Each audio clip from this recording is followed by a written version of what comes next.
This book is I Need My Monster. Tonight when I looked under my bed for my monster, I found this note instead. Gone fishing, back in a week. Gabe. What was I gonna do? I needed a monster under my bed. How was I supposed to get to sleep if my monster was gone? I tried to sleep, but it wasn't the same without Gabe. I missed his ragged breathing, his nose whistling, his scrabbling of his uncut claws. How would I ever get to sleep without Gabe's familiar scary noises and his spooky green ooze? It was no use. Gabe was gone for a whole week, and I just had to have my monster. I climbed quietly out of bed so my parents wouldn't hear me. Grown-ups have some strange ideas about monsters under beds. I knocked on the floorboards. Then I scrambled back under my covers and I waited nervously. Would a new monster appear? What would he be like? Would his snorting be as cheerful as Gabe's? When I heard some creaking under my bed, I knew the substitute monster had arrived. "Good evening," said a low, breathy voice. "My name is Herbert, and I will be your monster for the evening." Herbert? What kind of name is that for a monster? You don't even sound scary at all. Have you ever scared a kid before? Well, no, but I have read all the best books on the topic. Do you have long teeth and scratchy claws? I asked. No, but I do have an overbite, and I am a mouth breather. Listen.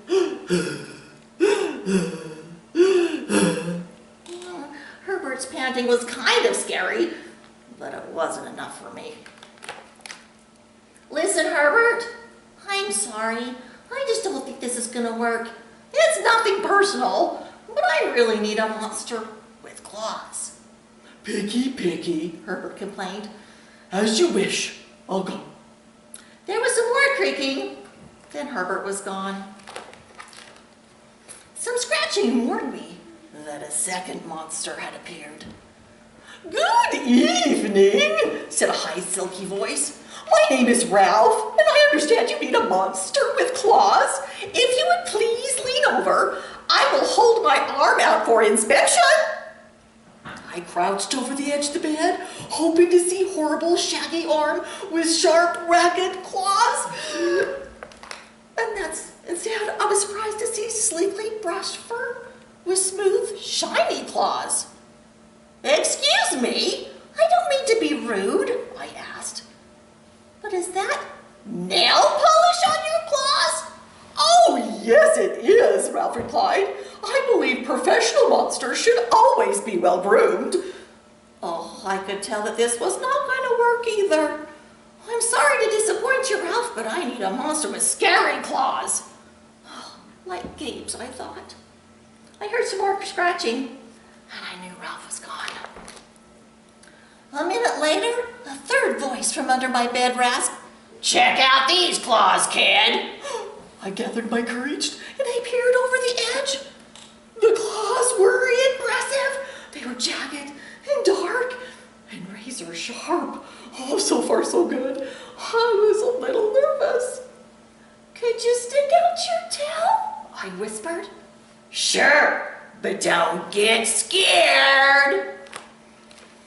I peeked through my fingers to the slimy tail slithering over the foot of my bed, and that's when I noticed the bow. Are you a girl monster? Of course I am, she snapped. I'm Cynthia. Do you have a problem with that? Yeah, I do, I admitted. I definitely need a boy monster. Duh, boy monsters are for boys and girl monsters are for girls. Everybody knows that. Well, aren't you a picky one, she sniffed. And then she was gone. Was I being too picky? No. I knew that my monster needed to be well-clawed and menacing. The whole point of having a monster, after all, was to keep me in bed, imagining all of the scary stuff that could happen if I got out. Then I heard some shuffling noise and some slobbering. A fourth monster was under my bed. Hey, The name's Mac. One look at his claws proved that Mac was big. Boy monster. I shivered. Maybe this one would work out. Those are excellent claws, but do you have a long tail? I leaned over to see. Nope, my tail is stumpy, Mac slurped. But I do have an unusually long tongue. Why would I be afraid of a long tongue? I asked. Oh, I don't know, he said, trying to sound terrifying. You never know when I might lick you. I fell back in bed laughing. Well, if you're not even gonna try to work with me, Mac whined. I held in my giggles. I really don't think you should send me away, he warned. Can't you reject 5 monsters in one night? I did not reject 5 monsters tonight, I interrupted. My regular monster went fishing. Fishing, eh? Maybe he left just because you're so picky. Fine, I'm out of here, but I wouldn't expect another monster tonight if I were you.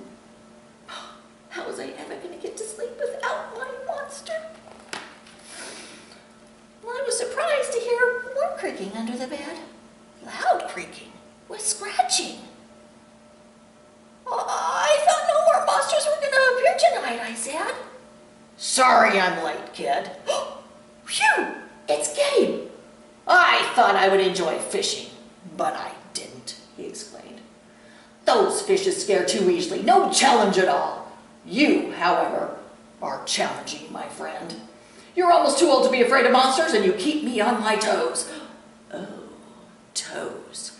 A delicious snack.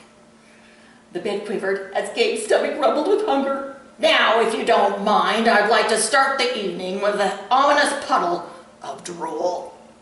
I peeked over the edge of the bed. Green ooze spread soundlessly from underneath. Then the bed trembled as Gabe unfurled his spiky tail. He was daring me to guess where he might pop up. I shivered. So, you had some substitute monsters tonight, Gabe said, sharpening his claws on my bedpost. Were you scared? Then Gabe started to tap. I could tell he wanted to know if I still needed him. No other monsters could scare me like you, I giggled, diving into my covers, pulling them up tight. Through the blanket, I could hear Gabe's soft, comforting snorts. Ha! I knew it. We're made for each other, he growled. When my blanket started to slip off my bed, I knew Gabe was ready to eat. Now, if you could please stick out your foot, I'd like to nibble on your pinky. I yanked my blanket up and scrunched my feet in so Gabe wouldn't get to them. No toast tonight, but you can have this, I offered, pushing a pillow off the bed. I didn't even hear it hit the floor. Oh, Gabe was back. The ooze was perfect. Everything was back to normal. I shivered again. I'd be asleep in no time.